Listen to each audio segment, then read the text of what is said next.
Hello students, आप सभी का अकाउंटेंसी की क्लास में स्वागत है। आज के इस वीडियो में हम सॉल्व करेंगे मल्टीपल चॉइस क्वेश्चंस।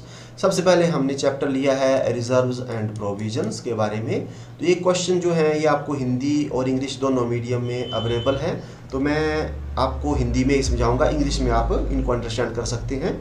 संचय बनाया जाता है। ऑप्शन ए है भविष्य की अनिश्चितताओं का सामना करने के लिए, बी लाभ कम करने के लिए, सी सही आर्थिक स्थिति दिखाने के लिए, डी है सही लाभ या हानि जानने के लिए। तो इसका करेक्ट आंसर है ऑप्शन ए, भविष्य की अनिश्चितताओं का सामना करने के लिए। सेकंड क्वेश्चन, संचय का आशय है ए लाभों से, बी हानियों से, सी ऐसी राशि से जो लाभ एवं अन्य बचतों में से निकालकर अलग रख दी जाती है, डी संपत्तियों से। इसका करेक्ट आंसर है option C. Question number third, संचय की विशेषताएं हैं। ए संचय लाभों या अन्य अधिकियों में से बनाया जाता है, बी इसका उद्देश्य आर्थिक कठिनाइयों का सामना करना है, सी इसे चिट्ठे के दायित्व पक्ष में दिखाया जाता है, डी उपरोक्त सभी। इसका करेक्ट आंसर है ऑप्शन डी। क्वेश्चन नंबर 4, संचय दिखाया जाता है ए लाभ हानि खाते में, बी व्यापारी खाते में, सी चिट्ठे के दायित्व पक्ष में, डी चिट्ठे के संपत्ति पक्ष में। इसका करेक्ट आंसर है ऑप्शन सी, चिट्ठे के दायित्व पक्ष में। क्वेश्चन नंबर 5 है, संचय का मुख्य उद्देश्य है ए विनियोग क्रय करने में सहायता करना, बी व्यवसाय की अज्ञात हानियों में सहायता, सी विक्रय बढ़ाने में सहायता, डी है संपत्तियों का मूल्य बढ़ाने में सहायता। इसका करेक्ट आंसर है ऑप्शन बी। क्वेश्चन नंबर 6, आयोजन का आशय है ए ज्ञात दायित्वों के लिए व्यवस्था करना, बी अज्ञात दायित्वों के लिए व्यवस्था करना, सी क्रय के लिए व्यवस्था करना, डी व्ययों के भुगतान के लिए व्यवस्था करना। इसका करेक्ट आंसर है ऑप्शन ए। क्वेश्चन नंबर 7, आयोजनों का निर्माण है ए अनावश्यक, बी अनिवार्य, सी इच्छा पर, डी उपरोक्त सभी। इसका करेक्ट आंसर है ऑप्शन बी अनिवार्य। क्वेश्चन नंबर 8, आयोजन को पहले जाना जाता है ए संचित कोष, बी पूंजी कोष, सी विशिष्ट संचय और डी है आरक्षित पूंजी। इसका करेक्ट आंसर है विशिष्ट संचय। क्वेश्चन नंबर 9, आयोजन आवश्यक है ए शुद्ध लाभ या हानि ज्ञात करने के लिए, बी सही आर्थिक स्थिति की जानकारी के लिए, सी भविष्य की संभावित हानियों के लिए, डी उपरोक्त सभी के लिए। इसका करेक्ट आंसर है ऑप्शन डी। 10 नंबर, पूंजीगत संचय बनाया जाता है ए आयगत लाभों में से, बी पूंजीगत लाभों में से, सी आरक्षित पूंजी में से, डी उपरोक्त किसी में से। इसका जो करेक्ट आंसर है वो है ऑप्शन बी, पूंजीगत लाभों में से। 11, भविष्य की अनिश्चितताओं का सामना करने के लिए व्यवस्था की जाती है ए लाभों की, बी संचय एवं आयोजनों की, सी संपत्तियों की, डी विनियोगों की। Correct answer option B. Question number 12, संचय का प्रयोग किया जाता है ए कार्यशील पूंजी बढ़ाने के लिए, बी आर्थिक स्थिति को सुदृढ़ बनाने के लिए, सी हानियों के अपलेखन में एंड डी उपरोक्त सभी में। इसका करेक्ट आंसर है ऑप्शन डी। आयोजन किए जाते हैं ए संपत्तियों पर हरास के लिए, बी करों के लिए, सी अप्राप्य तथा संदिग्ध ऋणों के लिए और डी उपरोक्त सभी के लिए। इसका करेक्ट आंसर है ऑप्शन डी।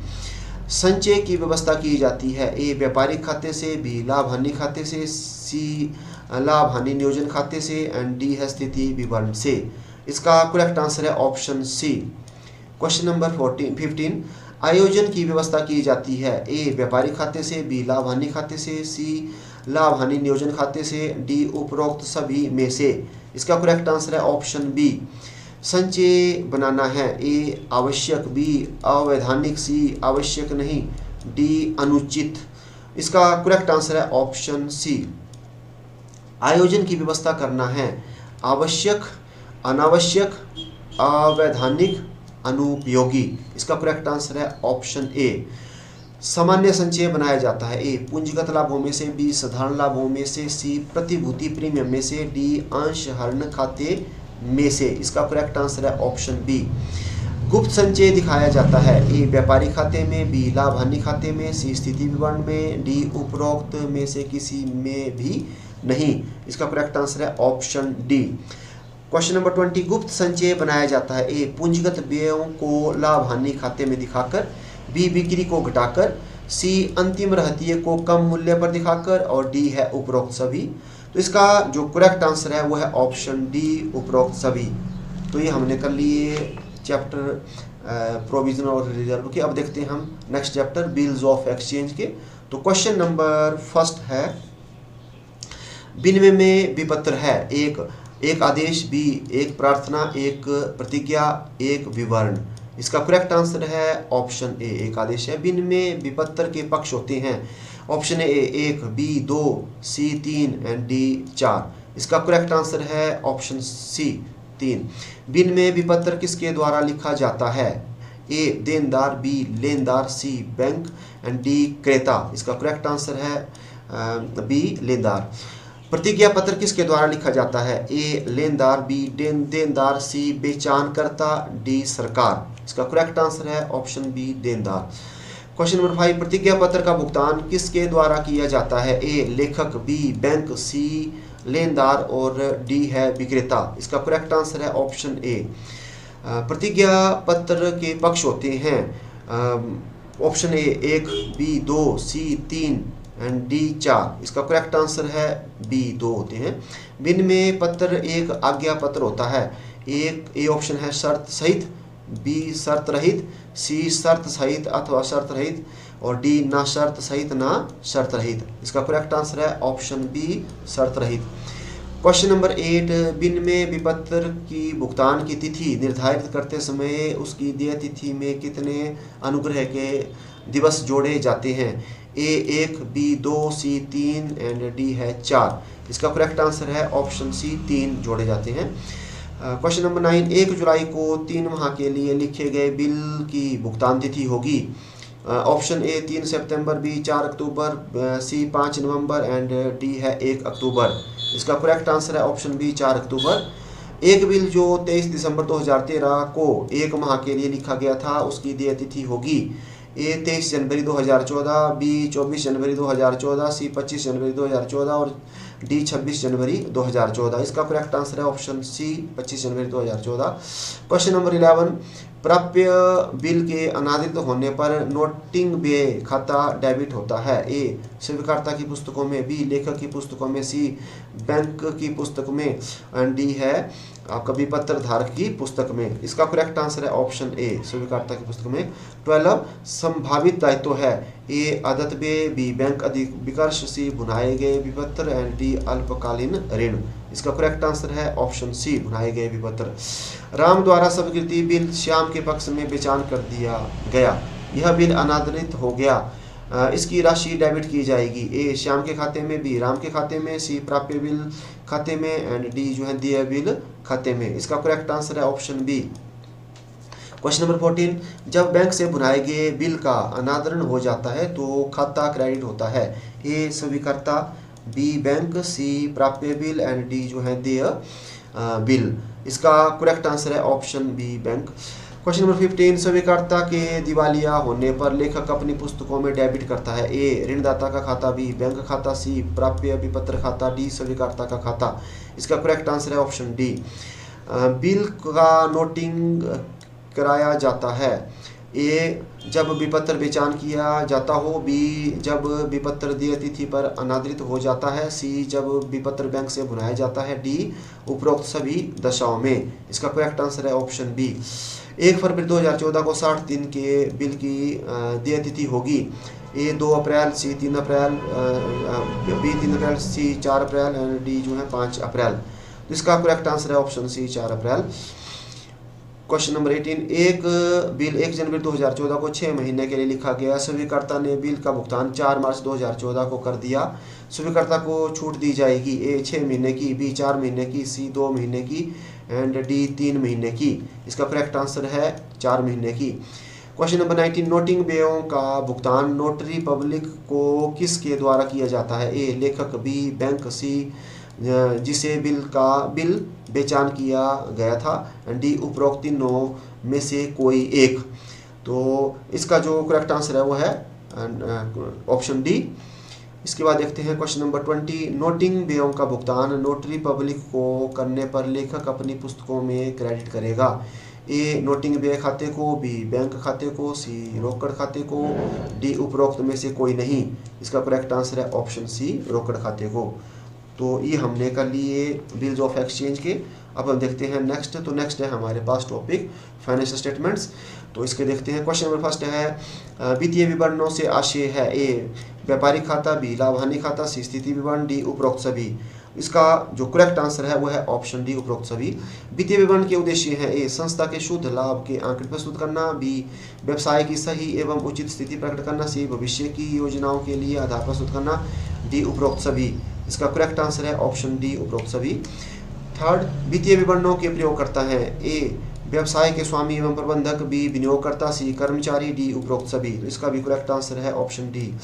व्यापारिक खाता दर्शाता है ए सकल लाभ, बी शुद्ध लाभ, सी आर्थिक स्थिति एंड डी उपरोक्त सभी। इसका जो करेक्ट आंसर है वह ऑप्शन ए सकल लाभ। क्वेश्चन नंबर 5, व्यापारिक खाते की मदें हैं ए प्रारंभिक रहतिया, बी माल का क्रय, सी माल का विक्रय, डी उपरोक्त सभी। इसका करेक्ट आंसर है ऑप्शन डी उपरोक्त सभी।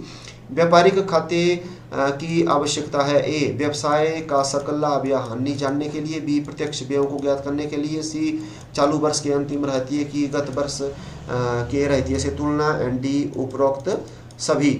इसका जो करेक्ट आंसर है वो है ऑप्शन डी। सकल लाभ बराबर है ए शुद्ध विक्रय माइनस शुद्ध क्रय प्लस प्रत्यक्ष व्यय, एंड सेकंड है शुद्ध विक्रय प्लस अंतिम रहतिया माइनस प्रारंभिक रहतिया प्लस शुद्ध क्रय प्लस अप्रत्यक्ष व्यय, सी है अंतिम रहतिया माइनस प्रारंभिक रहतिया प्लस शुद्ध क्रय, डी है उपरोक्त में से कोई नहीं। ठीक है, तो इसमें जो है करेक्ट आंसर है आपका ऑप्शन बी, लेकिन यहाँ पर क्या है, यहाँ पर प्रत्यक्ष व्यय होगा। इंग्लिश में इन्होंने ठीक लिखा हुआ है net sales plus closing stock minus opening stock plus net purchase minus plus direct expenses. तो यहाँ पर आपका प्रत्यक्ष होगा, तो ऑप्शन बी जो है करेक्ट है। क्वेश्चन नंबर 8, लाभ हानि खाता दिखाता है ए व्यापार का शुद्ध लाभ या हानि, बी व्यापार की आर्थिक स्थिति, सी व्यापार के विनियोग एंड डी है उपरोक्त सभी। इसका करेक्ट आंसर है ऑप्शन ए। क्वेश्चन नंबर 9, लाभ हानि खाते की डेबिट मदें हैं ए सकल हानि, बी सकल हानि तथा अन्य अप्रत्यक्ष व्यय, सी है प्राप्य ब्याज एंड डी है उपरोक्त सभी। इसका करेक्ट आंसर है ऑप्शन बी। क्वेश्चन नंबर 10, लाभ हानि खाते की क्रेडिट मदें हैं ए सकल लाभ, बी विनियोग, सी सकल लाभ तथा अन्य आय एंड डी उपरोक्त सभी। इसका करेक्ट आंसर है ऑप्शन सी। संपत्ति पर हराश को दिखाया जाता है ए व्यापारिक खाते में, बी लाभ हानि खाते में, सी स्थिति विवरण में, डी उपरोक्त कोई नहीं। इसका करेक्ट आंसर है ऑप्शन बी। क्वेश्चन नंबर 12, विनियोगों पर ब्याज दिखाया जाता है ए लाभ हानि खाते के डेबिट पक्ष में, बी लाभ हानि खाते के क्रेडिट पक्ष में, सी चिट्ठे के दायित्व पक्ष में, डी चिट्ठे के संपत्ति पक्ष में। इसका करेक्ट आंसर है ऑप्शन बी। विक्रय खाता बंद किया जाता है ए व्यापारिक खाते में हस्तांतरित करके, बी लाभ हानि खाते में हस्तांतरित करके, सी चिट्ठे में हस्तांतरित करके, डी उपरोक्त में से कोई नहीं। इसका करेक्ट आंसर है ऑप्शन ए। व्यापारिक खाता है ए लाभ हानि खाते का भाग, बी चिट्ठे का भाग, सी अंकेक्षण की रिपोर्ट का भाग एंड डी है उपरोक्त सभी। इसका करेक्ट आंसर है ऑप्शन ए। क्वेश्चन नंबर 15, व्यापारिक खाते का शेष हस्तांतरित किया जाता है ए स्थिति विवरण में, बी रोकड़ खाते में, सी विक्रय खाते में, डी लाभ हानि खाते में। इसका करेक्ट आंसर है ऑप्शन डी लाभ हानि खाते में। Chapter 12 balance. क्वेश्चन फर्स्ट, तलपट है एक खाता, बी एक प्रलेख, सी एक विवरण, डी वित्तीय स्थिति प्रकट करने वाला एक विवरण। इसका करेक्ट आंसर है ऑप्शन सी एक विवरण। तलपट बनाने का उद्देश्य है ए खातों की शुद्धता ज्ञात करना, बी व्यवसाय की वित्तीय स्थिति ज्ञात करना, सी लाभ हानि ज्ञात करना, डी खातों की अंकगणितीय शुद्धता ज्ञात करना। इसका करेक्ट आंसर है ऑप्शन डी।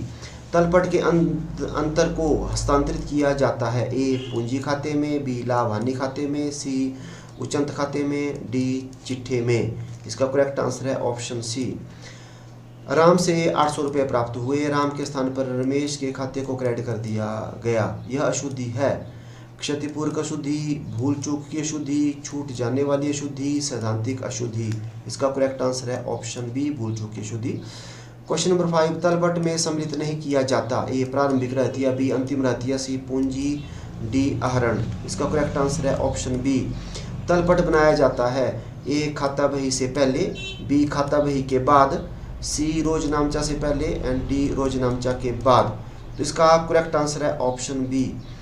क्वेश्चन नंबर 7, तलपट के योग को प्रभावित करने वाली अशुद्धि होगी। ऑप्शन ए प्रारंभिक लेखे से छूट जाने वाली अशुद्धि, बी क्षतिपूर्त अशुद्धि, सी खातों के शेष निकालने में अशुद्धि, डी सैद्धांतिक अशुद्धि। इसका करेक्ट आंसर है ऑप्शन सी। जब तलपट का मिलान अनेक प्रयत्न करने पर भी नहीं मिलता तो अंतर की राशि को लिखा जाता है। ए पूंजी खाते में, बी आहरण खाते में, सी उचंत खाते में, डी उपरोक्त में से नहीं। इसका करेक्ट आंसर है ऑप्शन सी। तलपट किसके बाद तैयार किया जाता है? ए रोजनामचे के बाद, बी खाता बही के बाद, सी लाभ हानि खाते के बाद, और डी जो है चिट्ठे के बाद। इसका करेक्ट आंसर है ऑप्शन बी। जब एक अशुद्धि दूसरी की क्षतिपूर्ति कर देती है तो ऐसी अशुद्धि को कहते हैं। ए क्षतिपूर्त अशुद्धि, बी भूल चूक की अशुद्धि, सी सैद्धांतिक अशुद्धि, डी छूट जाने वाली अशुद्धि। इसका करेक्ट आंसर है ऑप्शन ए। तलपट बनाने के प्रचलित तरीकों का नाम बताएं। ए योग विधि, बी शेष विधि, सी योग व शेष विधि, डी उपरोक्त में से नहीं। इसका करेक्ट आंसर है ऑप्शन बी, ये प्रचलित मेथड है। तलपट किससे बनाया जाता है? ए सहायक पुस्तकें, बी खाता बही, सी खाता वही व सहायक पुस्तकें, डी उपरोक्त में से कोई नहीं। तो इसका करेक्ट आंसर है ऑप्शन सी। निम्न में से किस अशुद्धि का पता तलपट से चल जाता है? ए छूट जाने वाली अशुद्धि, बी सैद्धांतिक अशुद्धि, सी शेष निकालने व आगे ले जाने की अशुद्धि, डी है उपरोक्त में से नहीं। इसका करेक्ट आंसर है ऑप्शन सी। क्वेश्चन नंबर 14, निम्न में से किस अशुद्धि का पता तलपट से नहीं चलता? ए प्रारंभिक लेखे की पुस्तक में योग की शुद्धि, बी किसी प्रविष्टि को प्रारंभिक लेखे की पुस्तकों में पूर्ण भूल जाने की शुद्धि, सी खातों में गलत राशि से की गई प्रविष्टि, एंड डी है उपरोक्त सभी। इसका करेक्ट आंसर है ऑप्शन बी। क्वेश्चन नंबर 15, निम्न में से कौन सी अशुद्धि तलपट को मिलाने से नहीं रोकती? ए सजल से 100 रुपये का माल खरीदा जिसे क्रय पुस्तक में नहीं लिखा गया, बी विक्रय पुस्तक का जोड़ 100 से कम लगाया गया, सी रोककर शेष को तलपट में हस्तांतरित नहीं किया गया, डी क्रय पुस्तक का जोड़ 100 रुपये से अधिक लग गया। इसका करेक्ट आंसर है ऑप्शन ए। क्वेश्चन नंबर 16, आदत वेतन को तलपट में किस पक्ष में दिखाया जाएगा? ए डेबिट पक्ष, बी क्रेडिट पक्ष, सी ना तो डेबिट पक्ष ना क्रेडिट, और डी तलपट के बाहर। इसका करेक्ट आंसर है ऑप्शन बी। क्वेश्चन नंबर हम जो देखते 17, संपत्तियों को दिखाया जाता है। क्रेडिट साइड में, बी डेबिट पक्ष में, सी ना तो डेबिट में ना क्रेडिट में, और डी तलपट के बाहर। Correct answer option B. दायित्वों को दिखाया जाता है क्रेडिट पक्ष में, डेबिट पक्ष में, ना तो अ और ना ब, और या तो अ या ब। इसका करेक्ट आंसर है ऑप्शन ए। तलपट में शेष होते हैं। ए समस्त खातों के, बी केवल व्यक्तिगत व अवास्तविक खातों के, सी केवल वास्तविक व अवास्तविक खातों के, डी केवल अवास्तविक खातों के। इसका करेक्ट आंसर है ऑप्शन ए। क्वेश्चन नंबर 20, छूट जाने वाली अशुद्धि। ए चिट्ठे के मिलान पर प्रभाव डालती है, तलपट के मिलान पर प्रभाव डालती है, तलपट के मिलान पर प्रभाव नहीं डालती, लाभ हानि खाते के मिलान पर प्रभाव डालती है। इसका करेक्ट आंसर है ऑप्शन सी। तो हमने कर लिया 12 बैलेंस की। अब हम देखते हैं नेक्स्ट चैप्टर। तो नेक्स्ट है रेक्टिफिकेशन ऑफ एरर। ऐसी त्रुटियां जो एक दूसरे के प्रभाव को समाप्त कर देती है कही जाती है। तो ऑप्शन इसके हिसाब की शुद्धि, छूट जाने वाली अशुद्धि, क्षतिपूर्त अशुद्धियाँ, सिद्धांतिक अशुद्धियाँ। इसका करेक्ट आंसर ऑप्शन सी। तलपट का योग ना मिलने पर अंतर को लिखा जाता है। आहरण खाते में, बी पूंजी खाते में, सी उचंत खाते में, डी कटौती खाते में। इसका करेक्ट आंसर है सी। परीक्षा सूची में ज्ञात होने वाली अशुद्धि है क्षतिपूर्त अशुद्धि, सैद्धांतिक अशुद्धि, छूट जाने वाली अशुद्धि, खाते के गलत पक्ष में खतौनी। Correct answer D. जब किसी सौदे को लेखांकन पुस्तकों में नहीं लिखा जाता तब यह अशुद्धि कही जाती है। ए छूट जाने वाली अशुद्धि, सैद्धांतिक अशुद्धि, क्षतिपूर्त अशुद्धि, हिसाब की अशुद्धि। इसका करेक्ट आंसर है ऑप्शन ए। खाते बंद होने के पश्चात एक पक्षीय अशुद्धि का संशोधन होता है। एक उचंत खाते द्वारा, बी आहरण खाते के द्वारा, और सी पूंजी खाते के द्वारा, और डी कटौती खाते के द्वारा। इसका करेक्ट आंसर है ऑप्शन ए। पूंजीगत मदों एवं आयगत मदों में उपयुक्त अंतर न करने के कारण अशुद्धि होती है। एक क्षतिपूर्त अशुद्धि, बी सैद्धांतिक अशुद्धि, सी हिसाब की शुद्धि, डी उपरोक्त में से नहीं। Correct answer option B. एक अशुद्धि की दूसरी अशुद्धि द्वारा पूर्ति करना कहलाता है। क्षतिपूर्त अशुद्धि, सैद्धांतिक अशुद्धि, छूट जाने वाली अशुद्धि, हिसाब की अशुद्धि। करेक्ट आंसर ऑप्शन ए। प्रारंभिक लेखे की पुस्तक का योग लगने में त्रुटि का प्रभाव होता है। ए तलपट का मिलना, तलपट का ना मिलना, उपरोक्त अ और ब, ना तो अ और ना ही ब। इसका करेक्ट आंसर है ऑप्शन बी। रोकड़ बही के शेष का तलपट में रह जाने का प्रभाव होता है। ए तलपट में अशुद्धि, बी रोकड़ बही में अशुद्धि, सी खाता बही में अशुद्धि, डी उपरोक्त में से नहीं। इसका करेक्ट आंसर ऑप्शन ए।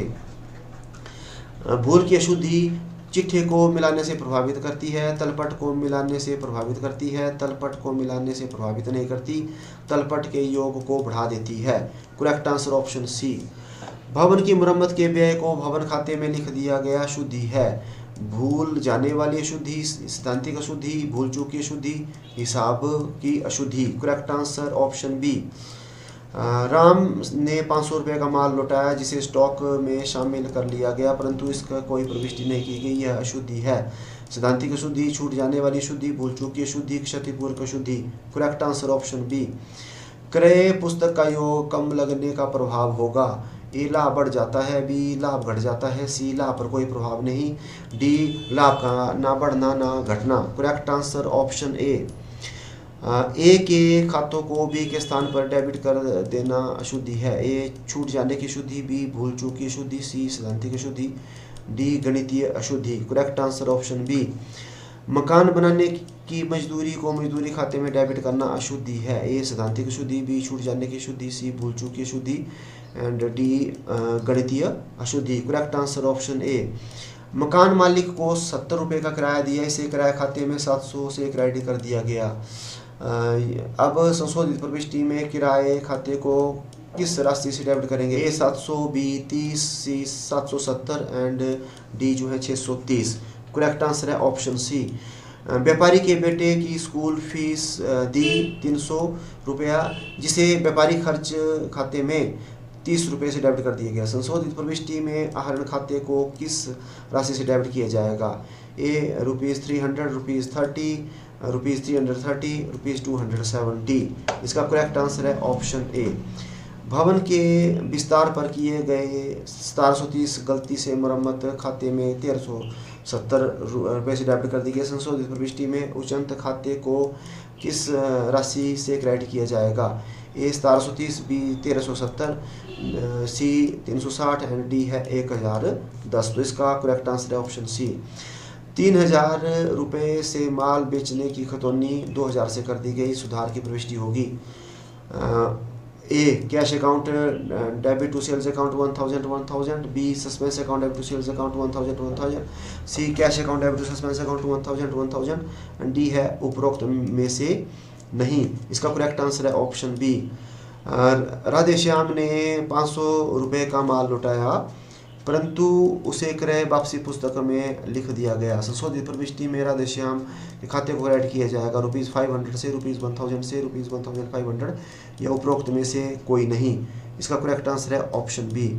खतौनी करने में क्रम में खतौनी करने के समय एक शून्य छोड़ने को किस प्रकार की शुद्धि कही जाएगी?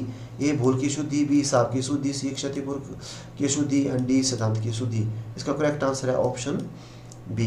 ठीक है, अब देखते हैं आगे कंप्यूटर के। तो फर्स्ट क्वेश्चन है कंप्यूटर का, निम्नलिखित में से कौन सा इनपुट उपकरण नहीं है? A keyboard, B magnetic disk, C monitor and D है फ्लॉपी डिस्क। तो इसका जो करेक्ट आंसर है वो है option C monitor. Question number second, computer एक लॉन्चिंग मशीन, कैलकुलेटर, कंट्रोलिंग उपकरण एंड डी कोई नहीं। इसका जो करेक्ट आंसर है वो है ऑप्शन डी कोई नहीं। क्वेश्चन नंबर देखते हैं थर्ड। क्वेश्चन नंबर थर्ड, इनमें से कौन सा कंप्यूटर का हार्डवेयर उपकरण है? A printer, B word processor, C database and D है सभी।